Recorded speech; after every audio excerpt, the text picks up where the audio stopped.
Agora de distribuição de frequências. Então, vamos tentar entender o que é essa distribuição de frequências. Pense bem sobre a idade de pessoas de determinada tribo. Então, digamos que você foi fazer um trabalho.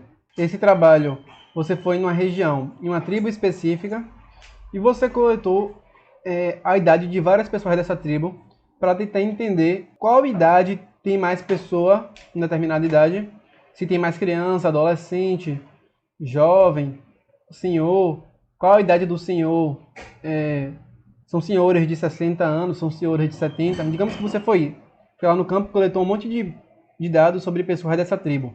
Aí digamos que você foi lá e coletou de 175 pessoas informação sobre a idade dela.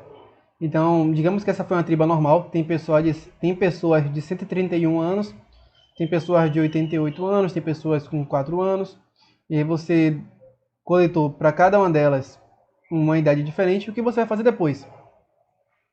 Você vai separar em classes esses dados. Então, por exemplo, você vai tentar resumir os dados. Então, de 4 a 16 anos, que seriam crianças e adolescentes, você só tem 8 pessoas aqui. Então, você observou, chegou lá, coletou, pegou a idade de uma pessoa, 5 anos.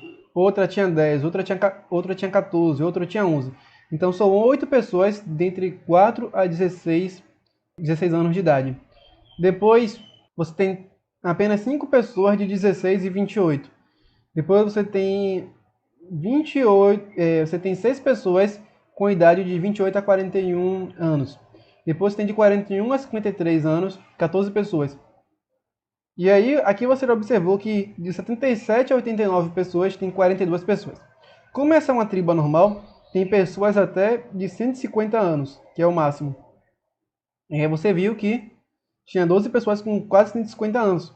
Então o que a gente observa aqui, na verdade, é que essa tribo, já dá para perceber um padrão, que essa tribo, a maior parte das pessoas tem de 40 a mais anos, e essas pessoas, ela é uma tribo que está praticamente sem ter filho, está cada vez mais envelhecendo, e agora a gente vai tentar mostrar isso em um gráfico. E é esse gráfico, a partir dessa tabela aqui, você vai ver um histograma de distribuição de frequência. O que seria isso aqui? Você está colocando barrinhas de quantidade para grupos em que tem mais pessoas, que tem mais frequência de pessoa. Então, por exemplo, aqui nós temos no eixo X o eixo Y a frequência, quantas pessoas tem, seria quantas pessoas com determinada idade tem essa idade. Aqui é o máximo 45, porque você não tem nenhuma classe de idade de pessoas com mais de 45 pessoas dentro dela. E aqui você tem as idades. Você tem a idade, por exemplo, de 4 a 16 anos, de 16 a 28, e você vai tentar colocar esses valores aqui em cada um desses bloquinhos do gráfico. E o que é que você está percebendo? Tem 42 pessoas com idade entre 77 e 89, entre 65 e 77 tem 38 pessoas com essa idade. Então você tem 38 pessoas diferentes, 38 frequências diferentes de pessoas nessa idade. Então, o que você está observando aqui é um padrão. O que você observa é que a partir de 77 a 89 anos, os dados eles vão diminuindo para ambos os lados e para o outro lado também vai diminuindo. Isso é chamada de distribuição normal. Por quê? Porque os valores mais centrais eles ficam no meio, que é o esperado, que as frequências próximas da média do centro sejam mais frequentes, e aos poucos as extremidades elas vão diminuindo. É como se, por exemplo, a extremidade aqui, por exemplo, pessoas com 150 anos, elas não tivessem muitas pessoas. Então, essas extremidades, elas costumam ter menos pessoas. Os valores médios costumam ter mais pessoas. Então, aqui você construiu uma distribuição de frequência. Agora, perceba como essa questão de classe, que eu já tinha falado lá antes, sobre a nova, ela é interessante. Por quê? Porque se você pensar bem, talvez esse dado e essa configuração pudesse ser mudado se eu diminuísse os intervalos, ou talvez se eu aumentasse os intervalos. Então, talvez se eu colocasse intervalos maiores, então, por exemplo, de 16 a 40 anos, talvez eu tivesse um valor diferente. Então, essa ideia de classes e a forma como você classifica influencia muito no resultado que você encontra. Então, temos sempre que ter cuidado com essas classes. E aqui isso é chamado de distribuição normal. Por quê? o programa ele calcula uma curva ao redor desse valor e aí ele demonstra aquilo que a gente demonstrou. Aqui seria os histogramas, seria isso aqui que a gente já viu, só que junto um do outro. E aqui ele está passando como se fosse uma curva para demonstrar qual o padrão geral dos dados. E eu ainda, por exemplo, posso mostrar isso sem necessariamente mostrar as barrinhas por detrás do padrão. Então o padrão é uma distribuição normal. E aqui eu nem preciso mostrar as barras para dizer que esse é o padrão. O programa calculou isso. Aqui, como eu já falei, as frequências. E o U seria o parâmetro ou a variável, que no caso aqui seria as idades. E aí ele calcula essa curva aqui a partir desses dados. Então é interessante por quê? Porque assim, cada barrinha dessa aqui é chamada de bin. E cada uma delas pode ter uma amplitude diferente.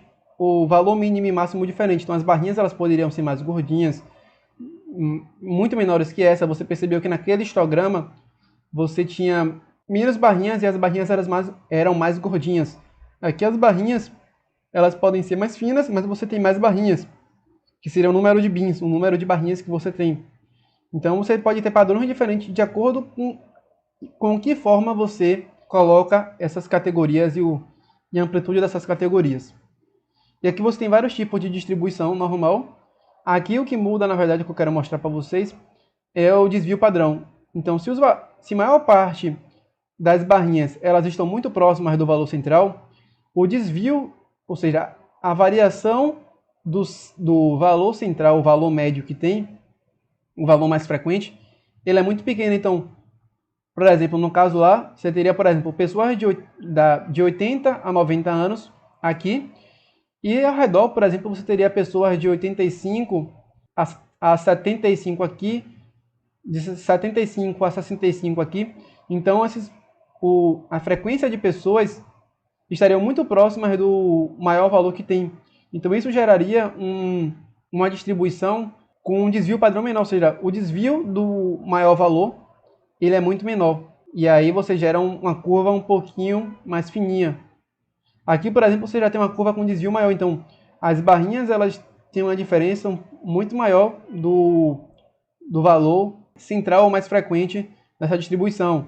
Aqui nessa daqui, os valores estão muito dispersos. É quase difícil. É muito difícil você dizer que tem um valor central aqui, porque os valores ao redor dele estão muito dispersos. Então aqui são tipos de curva que seriam forma de representar aquela distribuição normal, só que agora utilizando o desvio padrão, para você identificar se o padrão de dados ele tem um grande desvio ou pequeno desvio.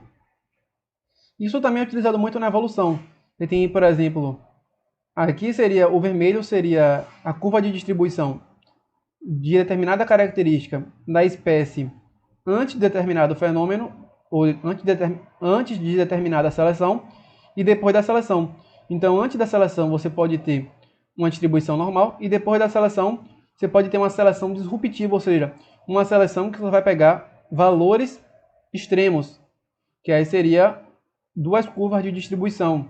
E aí você tem duas distribuições aqui e no valor central você não tem nenhuma. Então seria uma seleção que geraria uma disrupção dos valores centrais para os valores extremos. Aí você tem uma seleção estabilizadora em que o padrão da curva de distribuição das características que estamos observando são a mesma. E depois, por exemplo, você poderia ter uma curva de distribuição mais para a esquerda, para os valores extremos à esquerda, e esse padrão agora está à direita, está para a característica mais extrema do lado direito. Aqui seria mais próximo do zero, aqui seria mais próximo de valores maiores. Então você vê que as curvas de distribuição são muito utilizadas em diversas áreas de conhecimento.